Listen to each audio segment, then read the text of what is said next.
House Wolfort surrenders their charge, Prince Roland, at Gustadolf's behest, sparing themselves from the Duchy's wrath.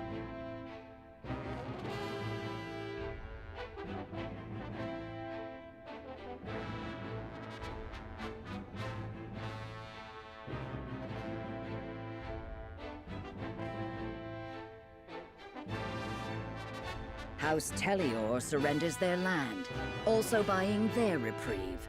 Lord Silvio bends the knee, declaring absolute devotion to their Frosty masters.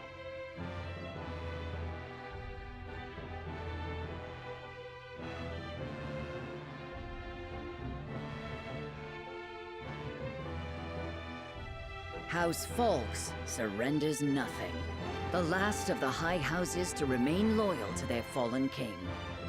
News of their countrymen's capitulations shocks Lord Landroy, leaving him with a grave choice to make.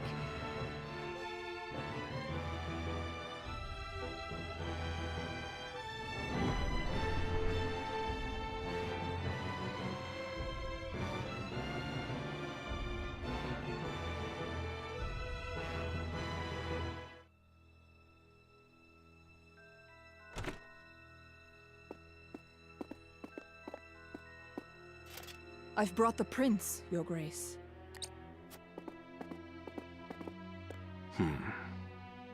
Gustadolf, you traitorous bastard!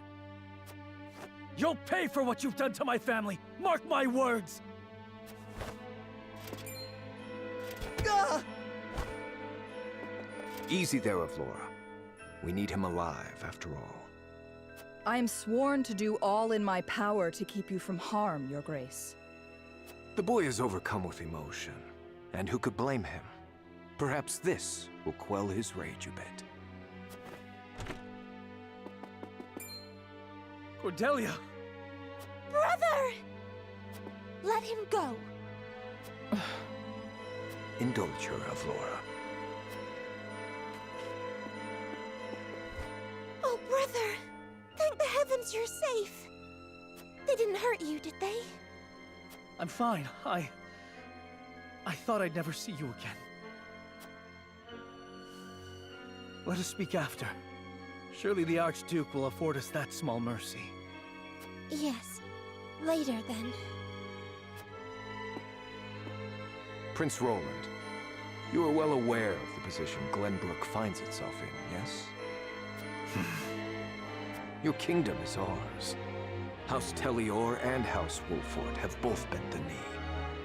Among the three high houses, only House Fawkes still proves recalcitrant. You mean for me to convince Lord Landroy to submit?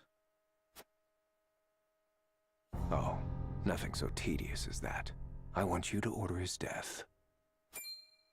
I'm certain House Wolfort would be more than happy to oblige. You're mad! I won't be a mouthpiece to your cruelty. I know you've only just come into your responsibility, so allow me to offer a word of advice. A prince's first thought should ever be of his people. What are you saying? Landroy will not stand idly by for long. When he acts, and act he will, this land will once again be consumed by the fires of war. It is your duty as prince to quench that fire while it is yet kindling, lest you rule over a kingdom of corpses when all is done. You see that I am right, Your Highness. Give the order.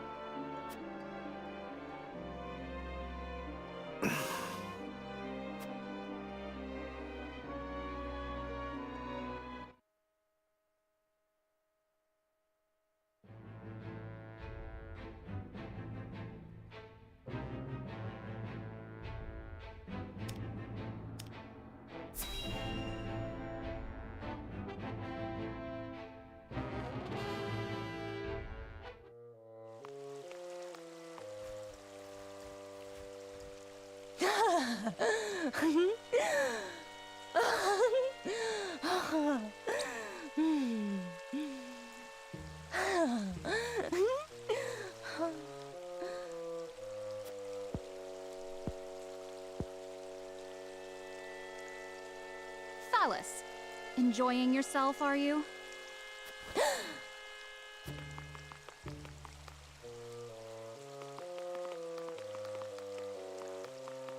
I do wish you'd learn to temper your vices, brother. And I wish you'd learn to live a little, sister. Well then, what is it? We leave for the Falk's domain at once. I thought those Wolfort dogs were to do the deed. Why must we go? You really must use your head more often. The one atop your shoulders, that is. When have you ever known a dog to be obedient without some good measure of discipline? Indeed. Very well then, dear sister.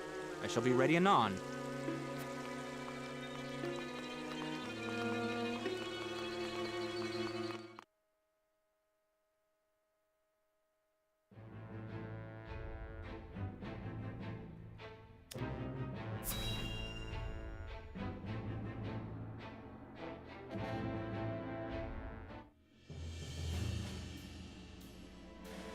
Twould seem the rumors were true, my lord. House Wolfort has delivered Prince Roland into Esfrost's clutches. And House Tellior... My lord, they too have...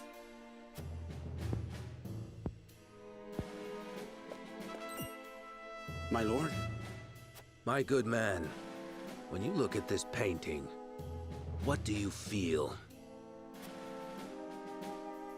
It is our home. As beautiful and verdant in reality as it is depicted by a master's brush. Indeed. It is a treasure, our land. Its safekeeping entrusted to us by His Majesty King Regna. May his soul rest in peace. An honor without equal. A duty worth fulfilling. At all and any cost.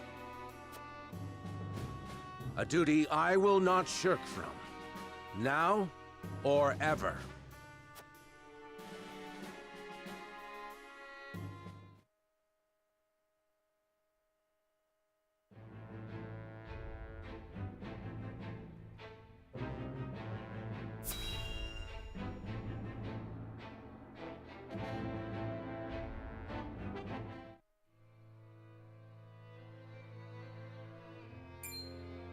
What? Invade the Folk's domain? Such was the edict delivered to us by the Esfrosti messenger. Ludicrous. They would have the High Houses turn on one another? We should be treating with House Falks, not stabbing them in the back. Doubtless the Archduke has little regard for honor between houses. He views the Falk's land as a fruit ripe for plucking. One which they would pluck for themselves. Or have us pluck for them, rather. The decree was signed in Prince Roland's own hand. Lies! His hand was forced! Indeed, by my brother. And if we disobey, the Archduke would have good reason to make an example of us. Gustadolf wins either way. We're trapped. And yet, no trap is infallible, my lord. There must be a way to avoid the civil war the Archduke is intent on causing. Aye, and I reckon Lord Landroy's of the same mind. He's the last man who wants to see countrymen slaughtering each other. Agreed. But we must tread carefully. If indeed it is the land itself that Gustadolf desires, perhaps an exchange can be arranged. An exchange of what? Territory? Just so. House Tellior negotiated similar terms. Far from ideal, to be certain, but preferable to the alternative. Whether Lord Landroy will be amenable to such terms, however, is another matter entirely. Still, it is our best chance. Let us treat with Lord Landroy. In the meantime, Esfrost must believe that we are playing along. Advance our forces to the Folk's domain. Yes, my lord.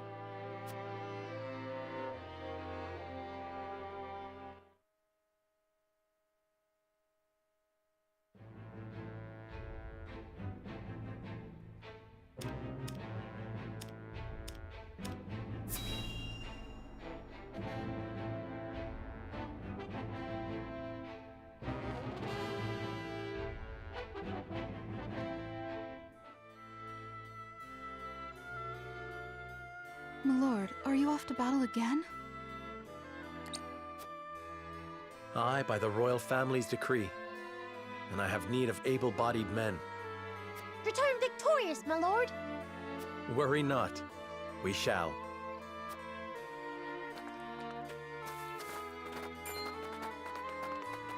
Why, if it isn't the young Lord Wolffort?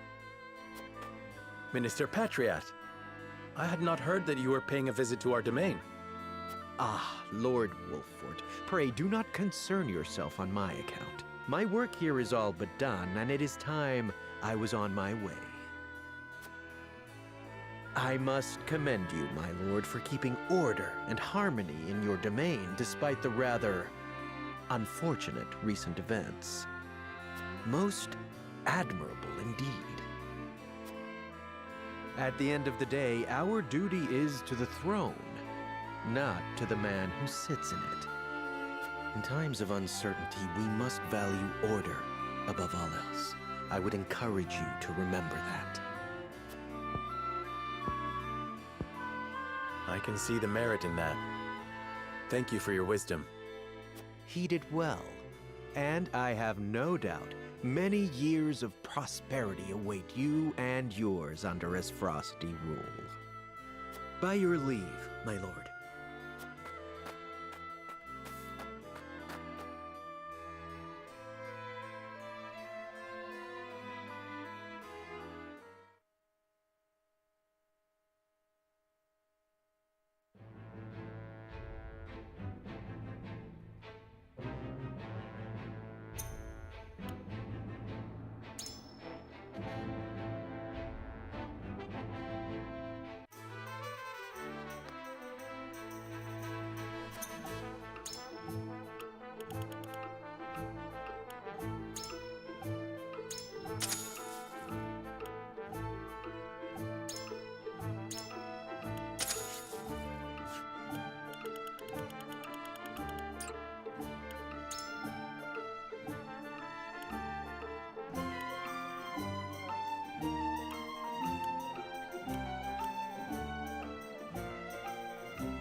I must be ever ready.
What news from House Wolfort, my lord?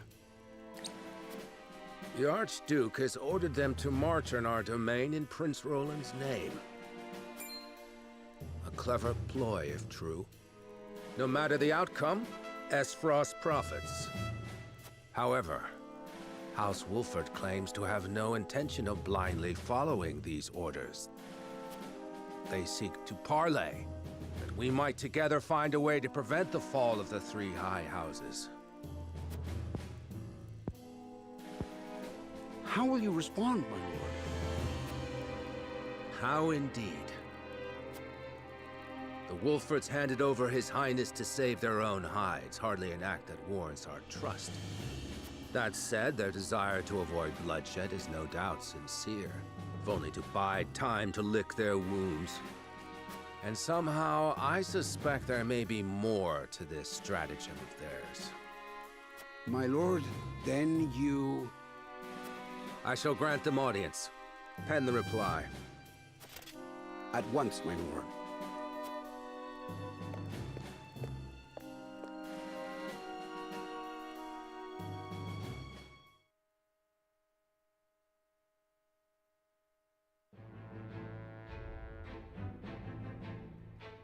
Prince Roland has passed his decree. The complete decimation of House Falks is the order of the day. A chilling command, which would see one of Glenbrook's 3 high houses reduced to bloody rubble. Though penned in the prince's hand, the order was not his own. Forcing his hand was Archduke Gustadolf, a specter over his shoulders until the ink had dried.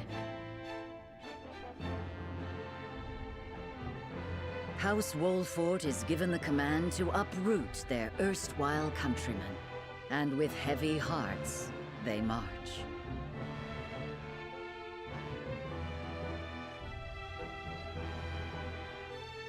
However, the young Serenoa bears hope.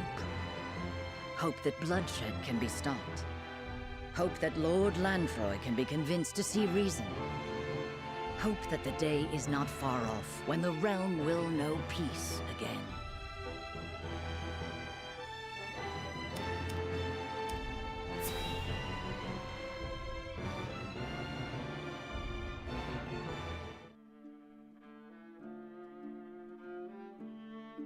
Oh, the Wolforts have been ordered to bring down House Falks, you say? It would appear so. They entreat us for arms and provisions for the battle ahead. A request we will deny, of course. I leave it to you to concoct a convincing reason. Consider it done. I do believe this little conflict between countrymen will play to our benefit. No doubt Landroy will spare no effort as he makes his last stand.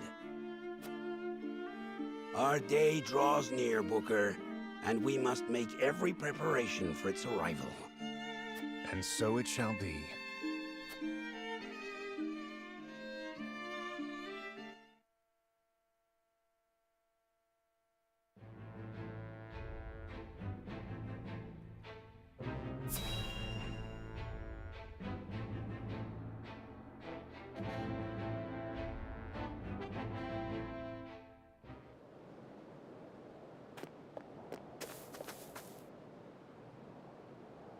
The Falklands truly are the jewel of Glenbrook. Aye. I don't see Landroy giving them up easily, even if it comes to war. And that is why we will not simply give them up. We shall negotiate such that benefits may be reaped by all parties. Lord Landroy first among them. He is a reasonable man, yes? That he is, my lord. But we cannot hope to make him see reason if we cannot speak to him face to face.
As Frosty forces muster at the border. They're preparing to advance. Frost, what treachery is this? While we were preparing for the parley, they snuck up on us unawares. What shall we do, my lord? So the Wolford dogs have already learned some tricks from their new master, eh? We await your command, my lord.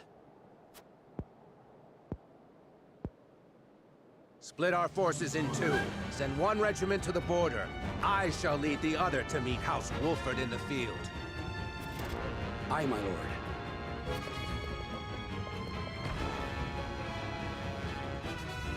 We'll defend King Regna's gift until the last of us falls. The history shall know that House Fox did not bend the knee.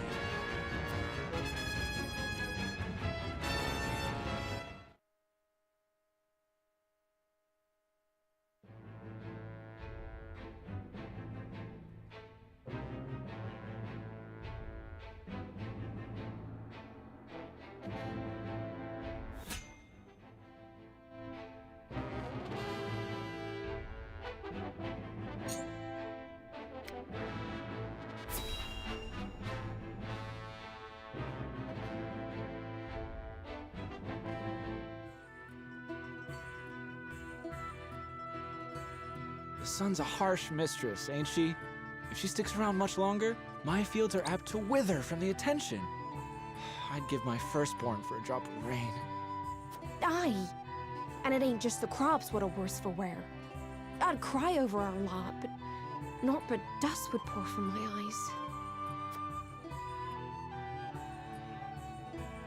How pitiless, the caprices of nature. What grudge do the heavens bear to make the poor souls who tend the land suffer so? I would be remiss to let such suffering continue. If fate will show you no mercy, then I shall. You begged for even a single drop of rain. I shall give you more. Behold as I flood this desiccated land with nourishment. Huh? What's that the lady said? I believe she means to pull rain from a cloudless sky. Ha! I'd have more luck getting milk from a bull. You must tell me if you do. We're in sore need of a miracle. A pleasure as always to see you, my lord. You've come just in time. This lass is about to put on a show. I am called Dizana. Allow me to banish the sun's cruel rays from your domain, that your people may see a measure of succor. Banish the sun? I wasn't aware it was in the habit of taking orders.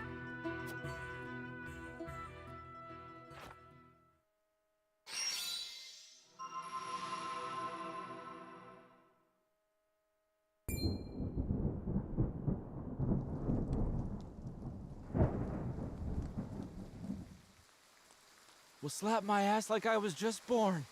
Rain! Honest to goodness, rain! How did... I've never witnessed a miracle like this.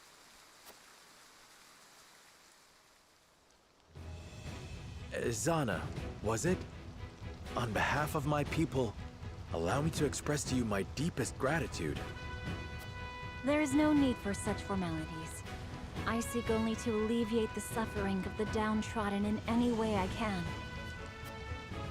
If it is not too bold of me to ask, do you have need of a humble shaman within your ranks?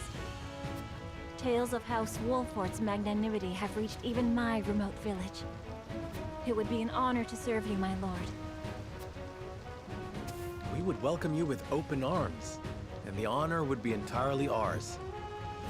Doubtless, we will have occasion to call upon your talents sooner rather than later.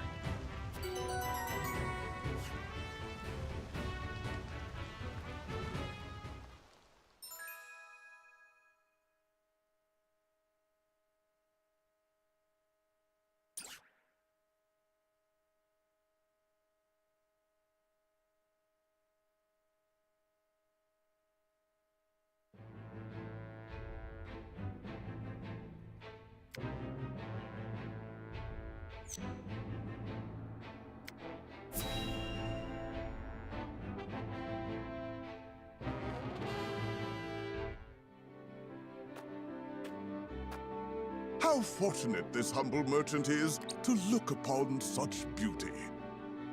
Nothing would do Lionel greater honor than to see his powders and perfumes adorn your divine visages. Such honor, in fact, that he is willing to part with him for practically nothing at all. We haven't even coined for salt, let alone vanity. Mines are not but your ledgers. You peddlers disgust me.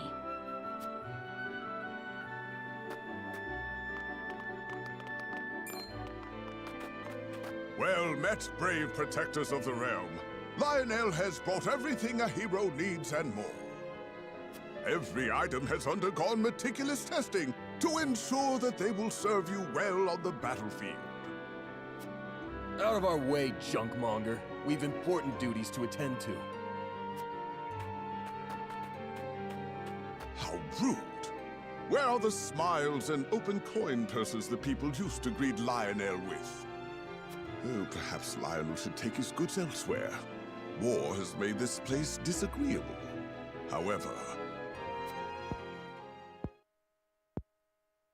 it is the perfect opportunity for the shrewd trader to amass his fortune. And Lionel is shrewd, if nothing else.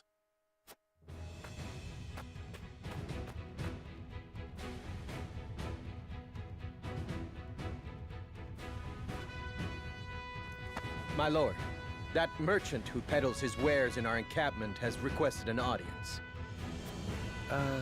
Yes, let him come forth.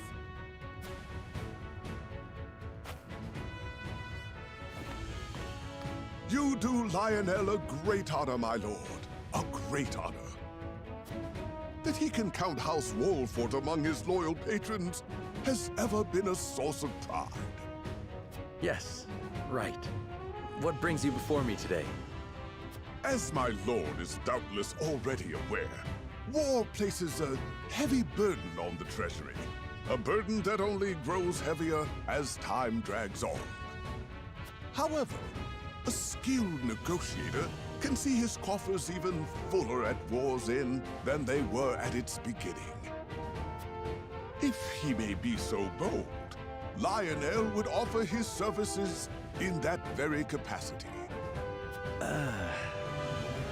He understands your precarious position, trapped between two ravenous wolves. In such times, one can never have enough coin and resources to stave off what may come. Surely you agree? Your words have merit, and you have always been honest in your dealings with my house. I see no reason not to welcome you into our ranks. Splendid! You are as wise as they say. Wiser, even. Lionel shall not disappoint. Just the opposite, in fact. From this day until his very last, he shall stake his honor on the prosperity of your house.